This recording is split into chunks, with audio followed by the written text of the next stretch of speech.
Welcome to part 2 of our first episode. My name is Robert Thirtle and this is Mia. She's my baby. Before I share more about our mission in episode 2, I want to pause here and tell you a little bit more about myself. Because the World Christian Gay Organization didn't just happen. It was born out of a journey, my journey. I've served God actively for 27 years since finishing school. I volunteered in many church departments, worship, youth, teaching and more. Ministry was never a title for me. But even with all that experience, I still had questions. So I searched, studied, and waited on God.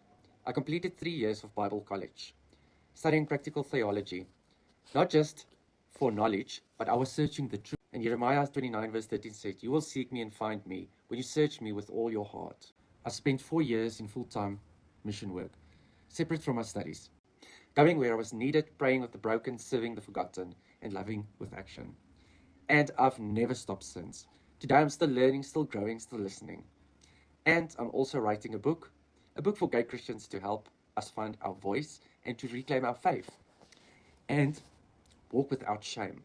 Because Romans 8 verse 1 says, "There is no condemnation for those who are in Christ." And if you're a gay Christian that gave your heart to Christ, that applies to you. But the World Christian Gay Organization's calling doesn't just end with spiritual healing. We're deeply committed to the relational needs of LGBT people. We believe in helping same-sex couples build, restore God-centered relationships and marriages, not just built on attraction, but on faith, prayer, forgiveness, and commitment. 1 Corinthians 13, verse 4-7 says, "Love is patient, love is kind, always trusts, always hopes, and always preserves." But one of our deepest burdens we carry is for reconciliation. Between parents, children, siblings, friends, and between the church and the LGBT community.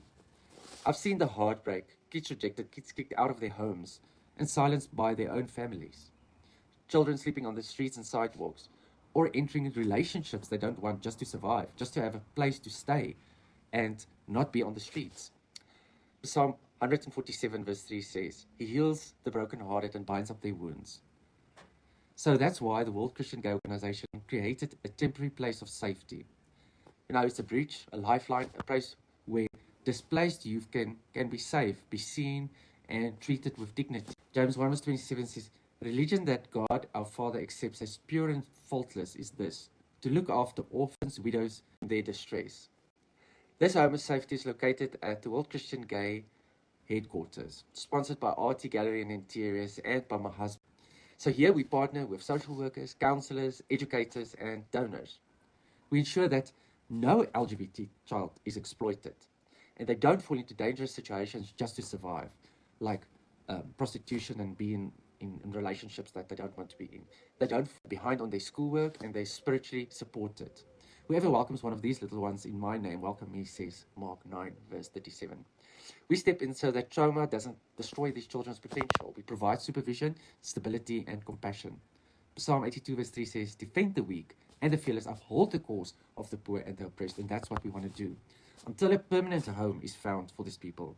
A stored family, a caring guardian, or just a safe new beginning. That is what the World Christian Gay Organization is about. Proverbs 31 verse 8 and 9 says, "Speak up for those who cannot speak up for themselves. Defend the rights of the poor and the needy." So, we preach the word, we want to live it, and if you're a parent feeling unsure, please talk to us. We don't want the divide between you and your child. Some people never ever ever see their kids again. And if you're a young person in danger, please reach out to us, we will help. And if you walked away from your faith of what people did to you in the name of God, please hear me. Jeremiah 31 verse 3 says, "I've loved you with an everlasting love." God has never turned his face from you. And now finally, someone is turning towards you. We as the World Christian Gay Organization is your family now. So let's pray, just a short prayer, just for some encouragement. Father, we thank you for your unfailing love. Thank you that you're near the brokenhearted. And you're faithful to those who seek you, Father. You heal the hurt. You embrace the outcast, Father, and restore the rejected. Raise up helpers, send comforters, and draw your children back in your arms, Father. In Jesus' name I pray. Amen and amen. We have our own acronym for PFLAG, Parents, Friends, and Families of Gays and Lesbians. It's GIFTERS, GIFTERS. So all parents, siblings, families, friends, allies, we invite you to become a gifter. It stands for Gay Inclusive Family and Friends, team empowered to restore and serve. And Galatians 6 verse 2 says, carry each other's burdens in a way to fulfill the law of Christ. And that's what we want to do. Gifters are our hands, our hearts, our prayer warriors, our volunteers. Please join us to be a gifter. Please help us to return rejection into redemption. And even Mia agrees. So please have a wonderful day. God bless, and thank you for tuning in. Bye-bye.